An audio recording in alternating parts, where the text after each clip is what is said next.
एका धरणामुळे पृथ्वीची फिरण्याची गती कमी होऊ शकते का? हे ऐकण्यास अशक्य वाटेल, परंतु हे घडले आहे. थ्री गॉर्जस डॅम नावाच्या धरणामुळे.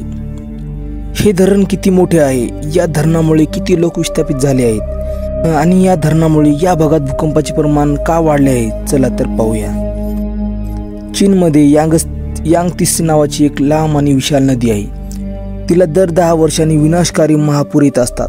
त्यामध्ये हजारो जीव जात असत. त्यावर तोडगा काढण्यासाठी या विशाल धरणाची कल्पना मांडली आहे.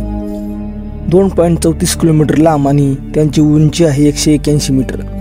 त्यामध्ये थ्री गॉर्जस नावाचे जलाशय आहे, ज्याचे क्षेत्रफळ 1084 चौरस किलोमीटर आहे, म्हणजेच 2,67,862 एकर क्षेत्र त्याने व्यापले आहे.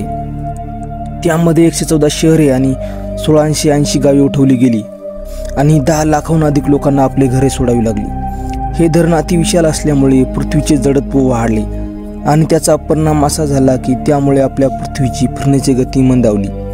नासाच्या म्हणण्यानुसार या धरणामुळे पृथ्वीचा वेग 0.06 मायक्रोसेकंदांनी कमी झाला आहे.